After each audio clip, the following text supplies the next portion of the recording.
Bon ben voilà, mais ce qui est arrivé, c'est qu'on a tué notre petit frère, notre petit cousin, notre fils, et, et on a voulu taire donc son meurtre, et on a demandé au papa d'attendre donc le lendemain pour le raccompagner et pour aller faire son deuil en Tunisie. Voilà, donc c'est un peu difficile d'aborder ce genre de sujet en fait quand on ne connaît pas le problème. Donc c'est vrai que c'est un problème qui a été beaucoup médiatisé. Et alors, on n'en connaît pas forcément les tenants et les aboutissants. Ce qui se passe, c'est qu'en fait, c'est malheureusement donc, une arrestation qui aurait dû être très très simple. Hein, donc Hakim a une altercation à la banque. Et puis c'est une altercation donc, où le ton, où on ose le ton, et où il y a de la violence verbale. Et puis Hakim aurait, Allah yarhamou, il aurait mis une gifle, donc ça n'a jamais été vraiment prouvé donc, au banquier. Et ensuite il rentre chez lui, donc le banquier appelle la police, on signale, on fait sa signalisation, et puis la brigade anticriminelle, à 100 mètres de chez lui, donc le croise, décide de l'interpeller. Et là Hakim refuse. Et donc là, la brigade anticriminelle, hein, bien sûr, parce que une brigade anticriminelle, ça doit faire son boulot jusqu'au bout. Elle ne doit pas donc flancher devant un jeune ou moins jeune donc, qui refuse donc d'obtempérer, et elle va essayer donc de le maîtriser par le biais de la force. Sauf que cette force-là, elle va être décuplée, mais on va dire par 1000, par 100 000 en fait, par 300 000, en fait, ils vont le tuer, en fait, suite à ce refus, en fait, d'obtempérer, mais dans des conditions, en fait, extrêmement barbares. Là, il vient d'y avoir un procès d'une semaine, donc, ce qui est pour nous une mascarade, et que ça a été expliqué, réexpliqué, donc, du lundi au vendredi, puis ça a été avéré. Donc, le gros problème donc, qu'ont rencontré ces agents de la brigade anticriminelle, c'est de devoir expliquer comment est-ce qu'un individu qui a été menotté au bout de la première minute au sol, qui a été menotté par les mains et qui a été menotté par les chevilles, a continué à être étranglé en fait pendant 10 minutes, et on lui a écrasé la tête donc, avec le pied, on lui a mis des coups de poing, on lui a mis des coups de genoux, on lui a mis trucs, et donc dès les 2 premières minutes, il y avait 2 agents de la BAC, un policier municipal, et puis 7 agents de police, et puis en fait ils étaient 13, et donc voilà, et donc là, les témoins donc, que nous remercierons, donc, que nous remercierons pour toujours, parce que s'il n'y avait pas ces témoins-là, et là vraiment je passe un message, mais fraternel pour le coup, et vraiment d'une grande importance, mais restez vraiment, enfin je veux dire, humain, et restez vraiment solidaire de votre concitoyen.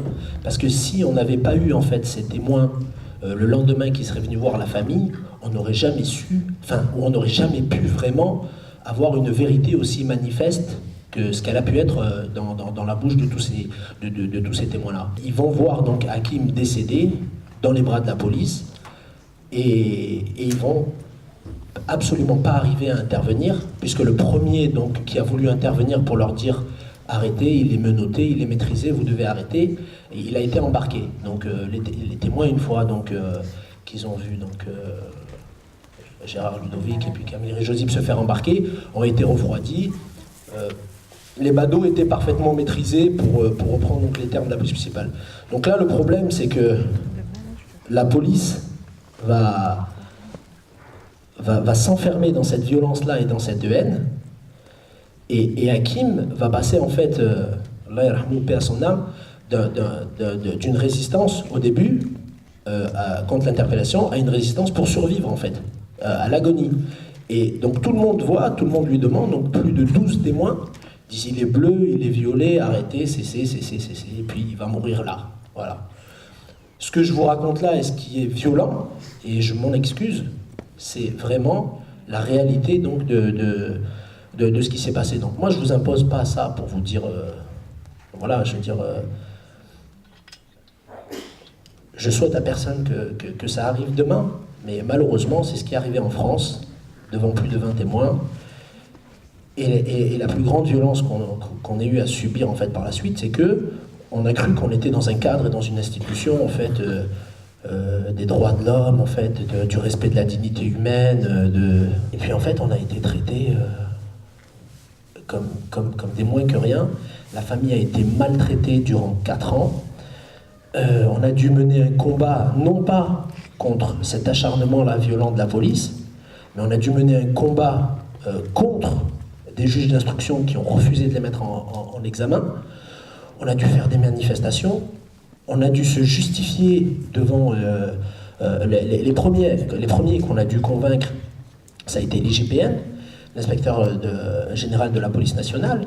Donc, le lendemain, on se retrouve avec tous ces témoins-là, complètement démontés, en larmes, en face de la famille, de n'avoir pu, en fait, intervenir. Ils portaient carrément une culpabilité d'avoir assisté à sa mort comme ça. Donc, c'était vraiment touchant, quoi, pour nous. Mais en même temps, c'est eux qui nous ont apporté la réponse, parce que c'est pas le commissariat de police qui nous a apporté la réponse. Le commissariat de police, ils ont appelé à 6h15, ils ont dit, voilà, votre fils est décédé au commissariat. On a essayé de chercher à comprendre, hein. Et puis c'est les témoins qui nous ont apporté la réponse. Donc on prend les témoignages, on prend donc les identités de ces personnes, on se rend voir cet inspecteur de police-là, et cet inspecteur de police-là commence à nous dire, attention, méfiez-vous des témoignages des badauds.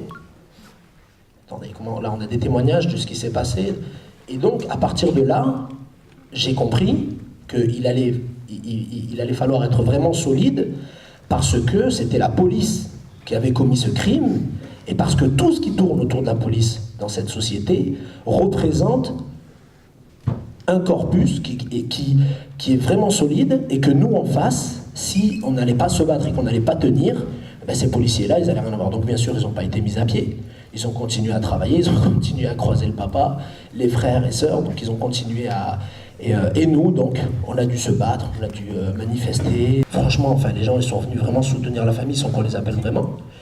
On a dû mener un combat donc, auprès des médias, parce que les médias, ils sont venus donc, pour essayer de chercher à savoir où est-ce que les poubelles allaient brûler, où est-ce que la haine donc, de ces jeunes de cité allait ressortir, sauf que là, il n'y a pas eu d'image de voitures qui flambaient ou de bus ou quoi que ce soit. Donc on a dû se battre avec les médias pour leur dire que le problème et ce qu'il y avait à traiter, c'était pas les jeunes des quartiers, mais c'était la barbarie inutile donc, de ces agents de police, c'était la mise à mort donc, de Abdelhakim complètement inutile. Enfin, on a dû se battre sur tous les plans.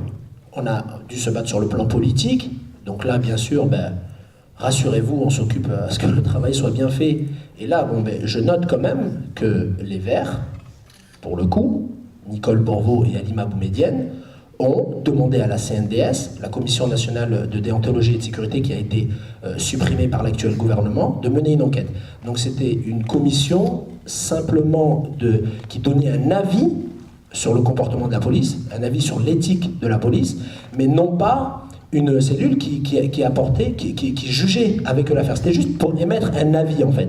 Et effectivement, quand ils ont eu le dossier, à la fin de la vie, c'est eux qui ont parlé de barbarie, de comportements inhumains, de méthodes inutiles, et qui ont demandé des sanctions lourdes. Donc tout ça, ça a été des étapes en fait qu'on a gravies. Et on a eu aussi, et je le souligne, le courage d'un procureur, qui était pour le coup un procureur de gauche, je ne sais pas s'il était socialiste ou je ne sais pas ce qu'il était, parce que c'est vrai qu'on peut, je veux dire, refuser qu'on nous mette tous dans le même sac, mais on est obligé aussi de refuser de mettre tout le monde dans le même sac. Donc nous, pour le coup, donc ce procureur-là, il a été courageux, et quand on a dû partir en appel à Aix-en-Provence, alors excusez-moi s'il y a des termes juridiques que pas tout le monde saisit, parce que moi je les ai appris au fur et à mesure, donc c'est-à-dire pendant toute la durée de l'enquête, les juges ont voulu protéger la police pour pas qu'elle ne comparaisse devant un tribunal. Et nous, notre combat, ça a été de se battre pour que oui, ils comparaissent en fait devant un tribunal. Et les chefs d'inculpation pour lesquels on a obtenu qu'ils comparaissent, c'était pas meurtre aux assises, hein. C'était homicide involontaire et non-assistance à personne en péril. Voilà, en gros, un voleur de vélo, il commet quelque chose de plus grave, puisque lui, il a eu l'intention de voler un vélo, alors que eux, en fait, ils n'ont pas eu l'intention de le tuer. C'est pour vous dire qu'on a dû donc se battre pour que ce qui existe, en fait, dans notre société, d'institutions, de défense, de protection de nos droits, je le souhaite à personne, mais il ne faut pas dans ce pays avoir de problème avec la police. Et Amnesty International, elle a eu beau faire des rapports sur les arrestations, sur l'augmentation donc des outrages à agents, tout ça, enfin tout ça, mais il ne vaut mieux pas avoir de problème avec la police. Parce que vous allez vraiment vous retrouver isolé. Premièrement, ça fait peur, donc vous n'avez personne qui vous soutient. Deuxièmement, donc les petites associations qui existent, franchement, elles font vraiment pas le poids. Ben, nous, on en est venu avec tout ça, malheureusement, à faire le lien avec d'autres dramatiques histoires qui se sont déroulées de la même manière en France. Ali Ziri, paix à son âme, 69 ans, retraité algérien, il se fait interpeller par une équipe de jeunes. Il leur demande de lui parler sur un autre ton, il le roue de coups, il finit mort au commissariat. Wissam El Yamni, il est sur un banc, donc il boit une canette ou il boit pas une canette, ou il fume un joint, il fume un joint, je sais pas. Ceci étant, ils le prennent sur ce banc, il est vivant, il est en bonne santé, ils le montent dans la voiture, ils le redonnent dans le coma aux pompiers. Lamine Dieng, il monte en bonne santé, il l'interpelle, ils lui font cette dite clé d'étranglement, il ressort mort dans la fourgonnette. Et là, le procureur de leur dire, et c'est là, donc, moi ce que j'aimerais dire, c'est qu'aujourd'hui, l'institution telle qu'elle est, le droit tel qu'il est, tous les organes donc, qui existent tels qu'ils sont, ils existent, sauf que c'est ceux qui les utilisent, qui eux utilisent l'arbitraire du pouvoir. C'est ça qui s'est passé. Et quand nous, en fait, on a dit, mais attendez, quand on a voulu nous intimider au tribunal, au commissariat, on est ici autant chez nous, dans ce commissariat ou dans ce tribunal, que vous. C'est pas vous qui allez nous dire ici que comment on doit se comporter ou comment on doit se dire. Et ça, c'est vrai que ça les a perturbés. Ça, c'est vrai que d'avoir des personnes comme ça, qui disent c'est pas parce que toi t'as un képi, ou c'est pas parce que toi t'as ta belle robe noire là, avec ta cravate blanche, tu m'intimides pas du tout. Là, t'es en train de maltraiter mon droit, t'es en train de maltraiter ma dignité humaine, et ça, je le refuse, je l'accepte pas. Et ça, c'est vrai que, ben, nous, c'est ce qui nous a permis de tenir, en fait, et de gagner un procès, tout simplement un procès. Et bon, alors après l'épisode du procès, et puis de la connivence du juge avec ses amis fonctionnaires de la police, comme il leur a dit, avec qui il travaillait tous les jours, bon, ben ça a été une autre étape super douloureuse pour la famille. Donc on a boycotté donc, la plaidoirie, on est sorti, et puis on s'attend à des peines allant de 6 mois à 18 mois, ou de 6 mois à 2 ans de sursis. Donc il y a un appel, c'est l'appel du 25 à Grasse.